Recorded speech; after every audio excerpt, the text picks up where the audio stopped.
On this Sunday night, the growing impact of COVID-19. Churches shut down.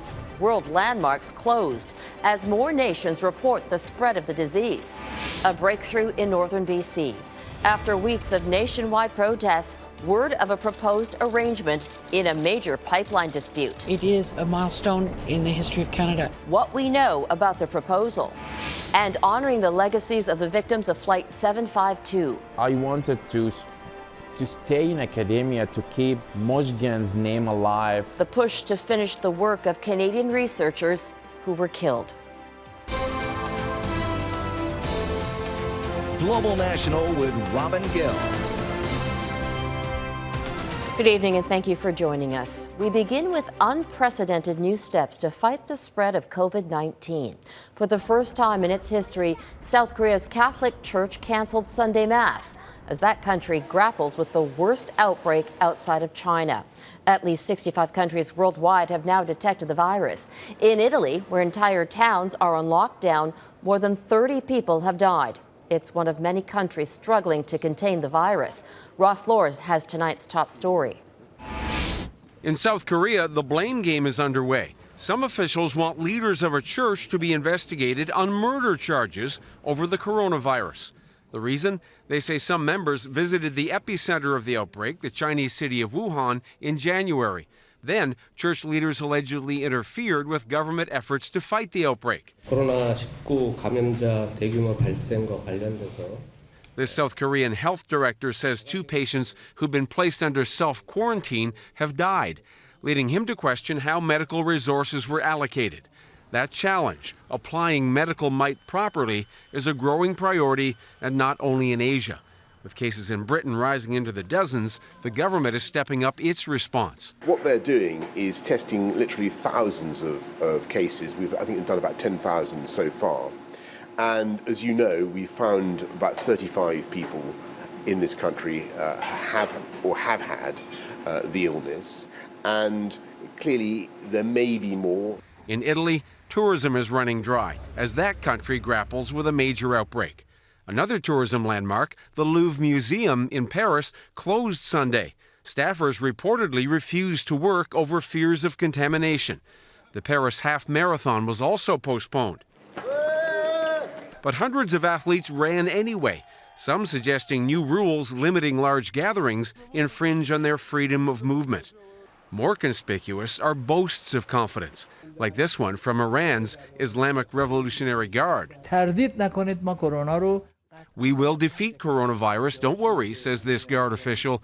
Despite Iran's death toll climbing well into the dozens, the highest number outside China. Some neighbors have closed their borders with Iran. More signs of international inertia. Ross Lord, Global News. Just some breaking news here in Canada. Public health officials say 4 new COVID-19 cases have been confirmed in Ontario. That brings the total number in Canada to 24. South of the border, an outbreak is growing in Washington state. Jennifer Johnson has that angle. Officials in King County, Washington, now reporting 2 more cases of COVID-19, bringing the number of cases to 6 in the same county that saw the first U.S. death related to the virus. Officials still don't know how the man who died was infected. We have CDC on the ground immediately to assist and support, and they're working to identify it. But researchers say the virus in Washington may have been spreading for weeks, and up to 1,500 residents could be infected, forcing the governor to declare a state of emergency. At this Seattle area nursing home, 2 people have tested positive for COVID-19, and over 50 others are showing symptoms. We're in the process of investigating this situation as an outbreak. The virus is spreading to America's East Coast. Rhode Island's governor is reporting its apparent first case of COVID-19. Be careful and be vigilant, but don't panic. The U.S. Surgeon General is urging Americans to stop buying face masks, fearing a shortage for healthcare professionals. President Donald Trump now says travelers going to high-risk countries will be screened before and after returning to America. Still, he's facing backlash after calling Democrats' criticism of his response to the crisis a hoax. This is not a Democratic hoax. This is incompetence on the part of the President of the United States at the expense of the country and the world. Many experts are questioning why there still are so few test kits for the virus in the U.S. The Trump administration has given the Food and Drug Administration emergency authorization to create more. We now have the capability out in the field to test 75,000 people, and within the next week or two, we'll have a radical expansion. Health officials sending out mixed messages, some urging the public not to panic because the risk of getting the virus is low, while others promising this first death is only the tip of the iceberg. President Trump will meet with major pharmaceutical companies Monday about the development of a possible vaccine, but that could take some time. He'll also meet with doctors at the Centers for Disease Control later this week.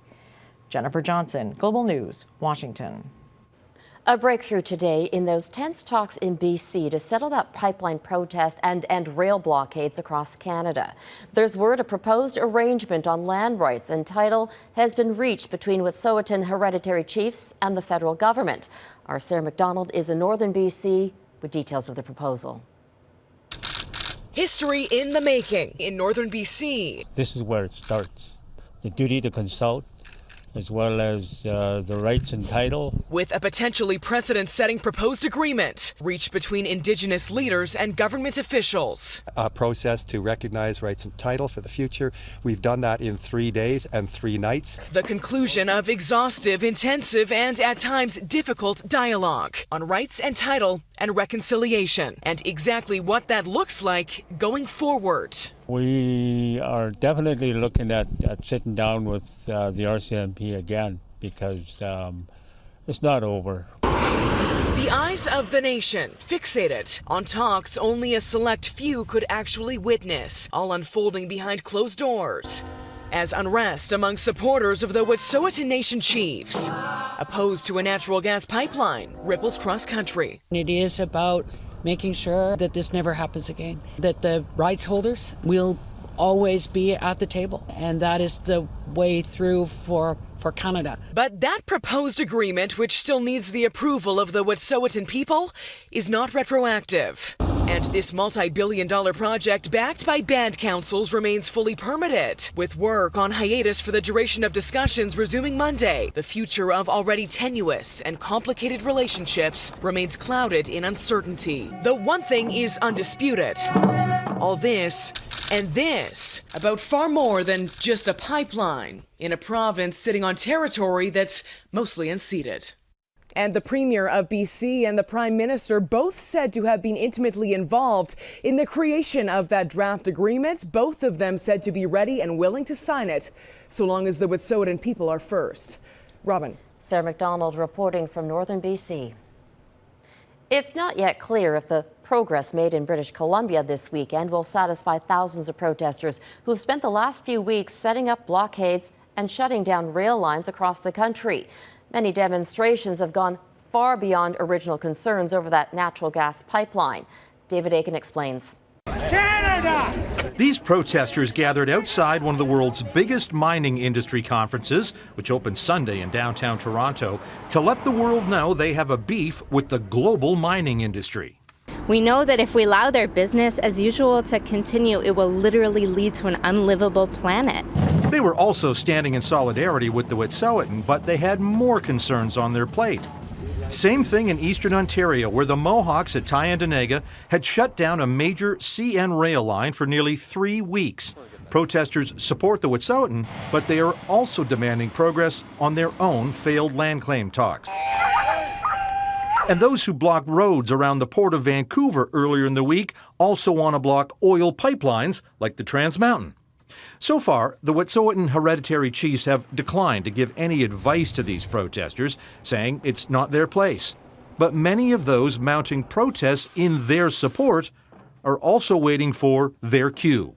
Our commitment given to continue to support until such time as the Wet'suwet'en hereditary chiefs are satisfied and request that we stand down, not only us, but across the rest of the country, is something, that commitment that we've given. A strong economy. Meanwhile, the Trudeau government is trying to balance the right to protest against the right to earn a living. Protest does not and cannot include the right to stop Canadians from going about their business, from doing their jobs, from living their lives. And yet, the Trudeau government has been hesitant about taking strong action to end these protests, hoping instead that the weekend of dialogue in northern BC will be enough to ease tensions on the barricades across the country. Robin? David Akin in Ottawa. Thanks, David. Now to the 13 Canadians being detained in Ethiopia. They're part of a group of volunteers and staff with the Alberta-based charity Canadian Humanitarian. They're being investigated for claims they were practicing medicine without permission and used expired drugs. Global's Liam Nixon broke the story here on Global National last night and is tracking the story from our Lethbridge newsroom. Liam? Robin, we do know the Canadian government has been in touch with their Ethiopian counterparts to discuss the situation. And of course, Justin Trudeau just wrapped up a pretty amicable trip to that country just last month. We know the 13 Canadians, 10 volunteers and 3 staff are still being held at a police station in the northern Ethiopian city of Gondar. Gondar is the 4th largest city in Ethiopia with a population of around 360,000. 2 Ethiopian staff members are also still detained. Canadian Humanitarian is pushing back on those allegations.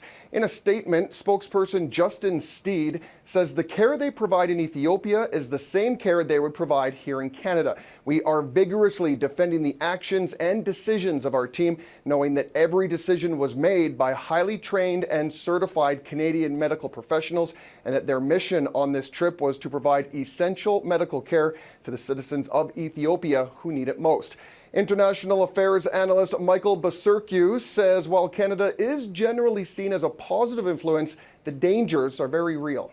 Any aid worker, no matter where you're from, has to go into the field with a very high knowledge, I think, of what to expect with proper training in case something goes sideways, that sort of thing. But I think overall, Canadian aid workers are well respected. As for whether this type of incident might deter future missions to the area, Basurkiw says that could happen. One of the unfortunate things that happens when these events happen is that it discourages people. It discourages people, Canadians, from volunteering or going into this sector. And I would hate to see that happening because the needs across the world are actually going up. Tomorrow is a national holiday in Ethiopia, so that means the courts are closed. But discussions between government officials are likely ongoing, all in an effort to bring these Canadians home. Robin? Liam Nixon in Lethbridge, Alberta. There's a major development tonight in the race to become the Democratic presidential nominee. U.S. media is reporting that Pete Buttigieg has decided to drop out. According to reports, the former mayor of South Bend, Indiana, will make the announcement in a speech tonight. Buttigieg was the first openly gay presidential candidate to launch a major campaign. He won the Iowa caucuses last month by a narrow margin, but suffered a major loss yesterday in South Carolina. Well, Joe Biden is likely getting a boost from that news on top of his South Carolina primary win heading into Super Tuesday. We just won, and we've won big because of you. For weeks, the former U.S. vice president was essentially overshadowed by Bernie Sanders. But last night, Biden received 49% of the vote, while the Vermont senator came in at a distant second with 20%. A lot is at stake with the Super Tuesday contest, where the candidates have to contend with 15 states and territories. They must win a third of the total delegates to win the nomination. Coming up, the growing financial impact of COVID-19.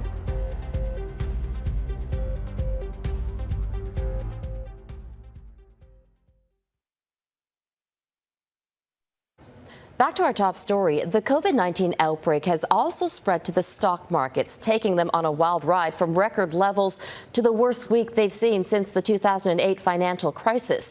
It's Monday in the Middle East, and already trading is down. Let's bring in Mark Yamada, an investment advisor, to talk about this situation. Mark, why is the virus having such an effect on the markets? Well, the one thing the market really hates is uncertainty. And there's a lot of uncertainty around COVID-19. While companies are scrambling to check their supply chains, market participants don't have that luxury. We have to make educated guesses with less than perfect information. And we're just not getting enough information now. So we can expect more losses on the market this week? Well, you rarely want to encourage people to think along those lines, but until we have better certainty, and of course we're never going to have complete certainty, until we have more certainty, we're going to be probing for new lows. And of course the market always overdoes it in both directions, both the upside and the downside, but we don't yet have enough information to determine where the base is. Is it fair to compare this to the 2008 financial crisis? Not really. Very different, but equally as scary. The 2008-2009 crisis was really very closely associated with the banking structure. This is less to do with the banking structure and more to do with corporate earnings and uncertainties surrounding what has really become an integrated global marketplace. We depend on China for an amazing amount of certain elements of our goods. 80%, for example, of pharmaceutical inputs come from this particular area in Hubei, and we just don't know how things are going to change in terms of inventories. Could this have an impact on the next interest rate announcement? Oh, there's no question about it. I think one thing you can definitely expect over the next 5 days is either a single or concerted effort by central banks around the world to provide credit. Banks around the world are going to make sure that everybody knows that credit is available, so that because of the delays that may be occurring in the banking system, that there should be no problem. But of course, it's not an antidote to what's going on in the world, but it is a help. Mark, thank you for your time. Still ahead, how tower crane safety holds up against stormy conditions.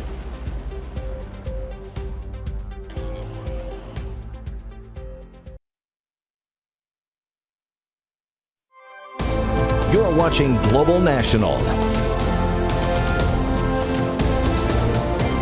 When rough storms hit, the concern turns to the safety of structures, and tower cranes are top of mind. They're a common sight in big cities like Toronto, where dozens dot the skyline. Tonight, Ross Hull reports on what it takes to stop them from spelling disaster. They tower over our cities and meld into our skylines. But when severe weather strikes, cranes can quickly transform from stoic giants to destructive force. The wind is clearly the number one culprit. Doug Perovic is a professor of engineering with the University of Toronto. He says in an urban environment, gusts can hit tower cranes from all directions. You can also get wind events between buildings, and there are various effects. There's downdraft effect and the venturi or tunneling effect, where wind gets accelerated through narrow spaces. When a crane isn't in use and strong winds are expected, these structures are set to weather vaning mode. They then move more freely with less surface area exposed to the most intense winds. But when powerful gusts strike, if the crane isn't set to weather vane, the results can be disastrous.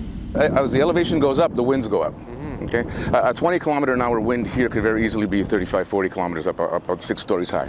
It is Claudio Montesano's job to teach students how to operate these machines safely. It's a judgment call. There's certain things you can do at 50 kilometers an hour, and there's certain things you can't do at 30 kilometers an hour. And learning to deal with various types of weather is a key part of the curriculum at this Ontario school, specializing in training crane operators. Students practice on this simulator before dealing with real-life weather situations, but they also need to be aware of other factors, such as the pressures of a booming housing market. This go, get it done kind of attitude. If we could just slow that down a little bit and give ourselves enough time to think prior to actually doing the work, I think we'd reduce accidents that way. So the next time a storm hits, is there reason to worry? The onus is on the constructor to make sure that that extra margin of safety is there. Perovic says these structures are safe, but contractors need to make sure the right crane is in the right place for the right job. After all, there are limits to what Mother Nature can throw at these metal giants in our skies. Ross Hall, Global News. Up next, the precious knowledge lost in the tragedy of Flight 752.